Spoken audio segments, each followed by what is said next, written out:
हमसे पूछा है किसी की सांसों ने, किसी की धड़कन ने, किसी की चूड़ी ने, किसी के कंगन ने, किसी के गजरे ने, किसी के गजरे ने, महकती सुबहों ने, मचलती शामों ने, अकेली रात ये हमसे पूछा है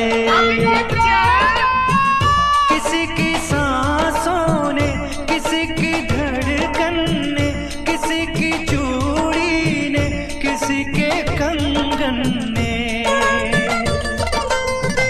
किसी के गजरे ने, किसी के गजरे ने, महकती सुबहों ने, मचलती शामों ने, अकेली रात ये हमसे पूछा है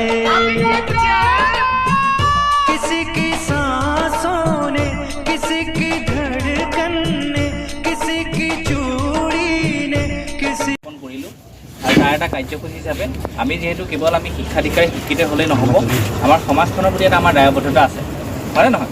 আৰু সেই দায়বদ্ধতাটো আগত ৰাখি আমি ঠিক কৰিছিলোঁ যে আমি দ্বাদশ শ্ৰেণীৰ ছাত্ৰ ছাত্ৰীসকলে আৰু আমাৰ শিক্ষাগুৰুসকলে মিলি আমি আমাৰ যিটো মাধৱপুৰ অঞ্চল, সেই অঞ্চলটো আমি অকণমান চাফ চিকুণ কৰিম। আৰু তোমালোকৰ সকলোৰে সহযোগিতাত খুব সুন্দৰকৈ কাৰ্যসূচীটো আমাৰ ৰূপায়ণ হ'ল। সকলোৱে ইমান ধুনীয়াকৈ চাফ চিকুণ কৰিলে, গতিকে তাৰ কাৰণে সকলোকে ধন্যবাদ জ্ঞাপন কৰিছোঁ। আমাৰ শিক্ষাগুৰুসকলেও যথেষ্ট সহযোগিতা কৰিলে আৰু তাৰ পৰিণতিত আমাৰ এই কাৰ্যসূচীটো সফলৰূপে ৰূপায়ণ হ'ল। গতিকে তোমালোকে দেখিলা যে আমাৰ কাৰ্যসূচী হোৱাৰ কাৰণে আমাক কিন্তু সহযোগ কৰিছে।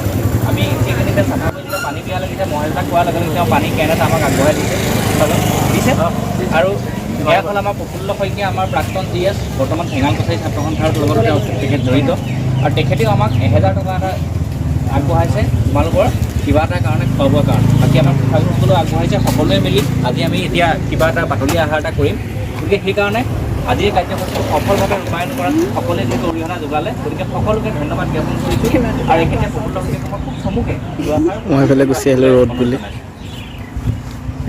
পোনপ্ৰথমে মই সকলোলৈকে স্বাধীনতাৰ ৭৫তম বৰ্ষপূৰ্তি তথা ৭৪ সংখ্যক স্বাধীনতা দিৱসৰ আন্তৰিক অভিনন্দন জ্ঞাপন কৰিলোঁ। আচলতে পদ্মনাভ শৰ্মা উচ্চতৰ মাধ্যমিক বিদ্যালয় বুলি ক'লেই আমাৰ এটা আবেগ জড়িত হৈ থাকে। বিদ্যালয়খনত মই 2013 বৰ্ষত সাধাৰণ সম্পাদক হিচাপে নিৰ্বাচিত হৈছিলোঁ। সেই সময়ত বিভিন্ন ধৰণে আপোনালোকৰ সৈতে জড়িত আছিলোঁ। ইয়াৰে হয়তো সৰহ সংখ্যক ছাত্ৰ ছাত্ৰীয়ে মোক চিনি নাপাব, হয়তো আপোনালোক যথেষ্ট সৰু আছিলে তেতিয়া। পৰৱৰ্তী সময়ত আমাৰ জীৱনৰ বিভিন্ন কাৰ্যক্ৰমত আমি আগবাঢ়ি গৈ বৰ্তমান মই সদৌখন ঠেঙাল কছাৰী ছাত্ৰ সন্থাৰ ৰাজ্যিক মুখ্য উপদেষ্টা হিচাপে প্ৰতিষ্ঠিত হৈ আছোঁ। আৰু আপোনালোকৰ এই কাৰ্যসূচী যি পংকজ খাটনীয়া ছাৰ পুনৰ উভতি আহি ইয়াতে যিধৰণে বিদ্যালয়খন আগুৱাই লৈ যাবলৈ যিধৰণে চেষ্টা কৰিছে, তাত আমি যথেষ্ট আচলতে আনন্দিত হৈছোঁ।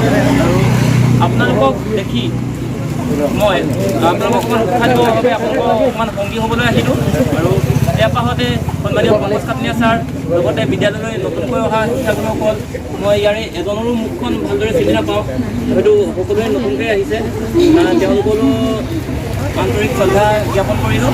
আৰু আপোনালোকক পুনৰ স্বাধীনতাৰ ৭৫তম বৰ্ষপূৰ্তি তথা ৭৪ সংখ্যক স্বাধীনতা দিৱসৰ আন্তৰিক অভিনন্দন জ্ঞাপন কৰিলোঁ। আৰু আপোনালোকৰ যি সামাজিক দায়বদ্ধতাৰ নিশ্চয় যিধৰণে মানুহসকলক আগবঢ়াই দিবলৈ আপোনালোকে কাম কৰিছে, তাৰ বাবে আন্তৰিক অভিনন্দন জ্ঞাপন কৰিলোঁ। আৰু মোৰ চমু বক্তব্য সামৰণি